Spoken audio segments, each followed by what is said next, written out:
Hello friends, मैं हूं समीर। आप देख रहे हैं समाज की खबरें हिंदी टीवी न्यूज़। जैसे कि आप जानते हैं कि ये न्यूज़ एजेंसी हमारे साथ कई चैनल्स के लोग जुड़े हुए हैं जो अलग अलग तरह की खबर चलाते हैं, और हमारे चैनल के साथ कई सौ पत्रकार भी जुड़े हुए हैं जो हर जगह से पत्रकारिता करते हैं। हम जनता से भी आह्वान करेंगे कि अगर उनके एरिया में कुछ भी गतिविधियां होती हैं या इलीगल कुछ उनके साथ होता है तो उस तरह की वीडियो बना के हमें दे सकते हैं, हम चलाएंगे हमारे चैनल पर। और हमारे साथ हम आपको बता दें कि कई एडवोकेट्स भी जुड़े हुए हैं जो आपकी समस्याओं को लेकर आपका निवारण करेंगे, आपकी समस्याओं को लीगल तरीके से सॉल्व भी करने की कोशिश करेंगे। तो चलते हैं आज की खबर की तरफ। अस्सलाम वालेकुम। मैं नासिर कुरैशी।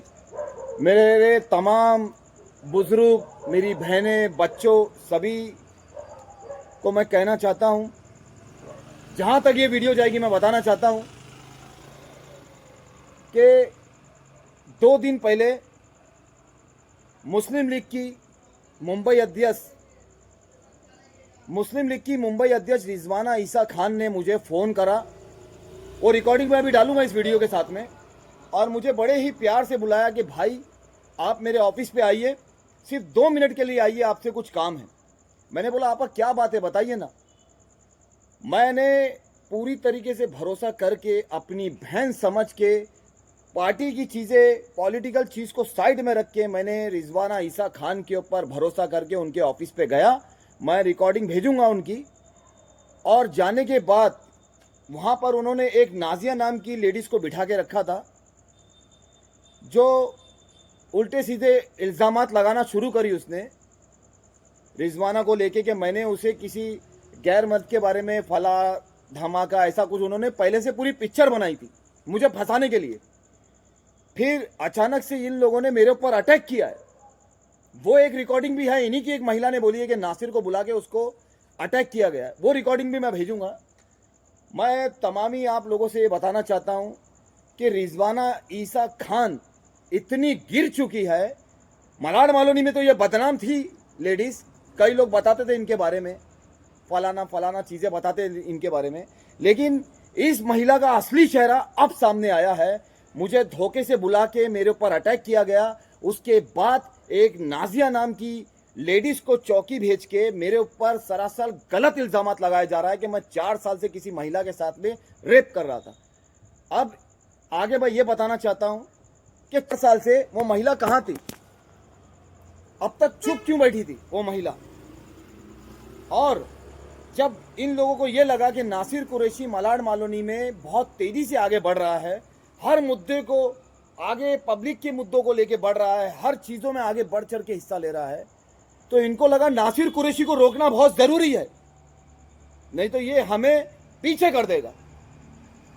तो मैं उनसे कहना चाहता हूँ, इतना मत गिरो कि किसी महिला का तुमको सपोर्ट लेना पड़े।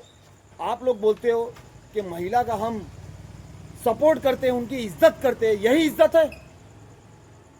उस दिन जो मेरे साथ वाकया हुआ, मुझे बुलाया गया, धोखे से मेरे ऊपर अटैक किया गया, मेरे बीवी बच्चों को फ़ोन किया मैंने वहाँ से बैठे हुए कि यहाँ पर ये लोग इस तरीके से मेरे ऊपर अटैक कर रहे हैं। वो लोग दौड़े दौड़े भागे भागे आए, मेरी वाइफ अंदर आई, मेरी बेटी बाहर खड़ी हुई थी दरवाजे पे, डोर पे। इन लोगों ने क्या किया, रिजवाना के जो शौहर है ईसा खान और अबू भाई वलसरी बेटी के साथ में बदतमीजी और गंदी हरकत करी है। इसका बदला तो मैं बहुत जरूर लेता, लेकिन मुझे कानून पे भरोसा था। इन लोगों ने वो गंदी हरकत करी है कि मैं इनको अगर गर्दन भी काट देता तो भी कम था, लेकिन मुझे कानून पे, पुलिस प्रशासन पे भरोसा था। यही सोच के मैंने कुछ नहीं किया। मैं एक मजलूम बाप बन के एक नहीं रहना चाहता था। मैंने कानून का सहारा लिया, कोर्ट गए, चौकी गए। उसके बाद इन लोगों ने जो बेटी की बातें करते, इन लोगों ने जो महिला की बातें करी है, मालोनी को जो बेवकूफ बना के रखा है इतने सालों से, वो सरासर झूठ बातें हैं। ये खुद महिलाओं की इज्जत को शर्मसार कर रहे हैं। इनके शौहर रिजवाना ईसा खान के शौहर मेरी बेटी के ऊपर हाथ डालेंगे। अरे शुक्र मानो कि गर्दन अलग नहीं करी मैंने। मुझे कानून पे भरोसा था, इसलिए मैंने कानून का सहारा लिया है। अब इनके ऊपर केस बनाया कानून ने, मालोनी पुलिस चौकी ने इनके ऊपर एफआईआर ली है, और मुझे आगे भी कानून पे पूरा भरोसा है। रिजवाना ने बहुत कोशिश करी, बहुत हाथ पैर मारी कि मैं अपने शौहर को बचाऊं, केस ना होने दूं, लेकिन मैं उनसे कहना चाहता हूं कि आप अगर मेहनत अपनी पार्टी को लेके करते तो आज कुछ बहुत आगे होते। आपने इसमें कुछ बीजेपी के पार्टियों तक को शामिल करके उनसे भी मदद मांगी है, क्योंकि आप तो बीजेपी की दलाल हो, आपका आदमी भी दलाल है। आपने अभी एमएलए के चुनाव में भी यही हरकत करी थी। मालोनी के सामने आपका असली चेहरा सामने आ चुका है। आप मुझ जैसे इंसान के ऊपर एक रेप केस लगा रहे हो, जो मैंने हमेशा महिलाओं की इज्जत करते हुए उनको बचाया है। लेकिन मुझे अल्लाह पे मेरे भरोसा है, मेरे लोगों पे भरोसा है, मेरे माँ बाप की दुआ मेरे साथ है, मेरे बच्चों की दुआ मेरे साथ है। आप कहती हो मैंने अपने घर की बच्ची को आगे लाया है। अरे ये अपने ज़मीर से पूछो, अपने शौहर से पूछो कि उसने मेरी बच्ची के साथ में क्या दुष्कर्म हरकत करने की कोशिश करी। वो बच्ची वहाँ से भागी और सारा मामला अपनी माँ को बताया। मेडिकल कराने गए हम लोग, फिर उसके बाद हम कोर्ट गए डिंडोसी। वहाँ से जो लोखंडे मैडम थी उन्होंने मालोनी पुलिस चौकी पे भेजा। उसके बाद एफआईआर हुई। आपने तो बहुत हाथ पैर मान लिए, बड़े बड़े नेताओं को कोशिश कर ली, बीजेपी के नेताओं के पास भागी आप, क्योंकि बीजेपी के आप तलवे चाटती हो हमेशा।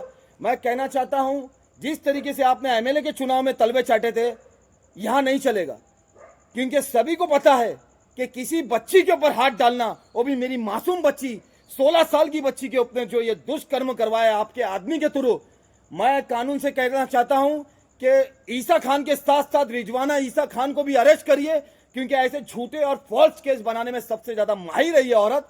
इसका असली चेहरा अब पब्लिक के सामने, मालोनी की जनता के सामने आ चुका है। और आगे भी ऐसी औरत को आप बार बार देखिए।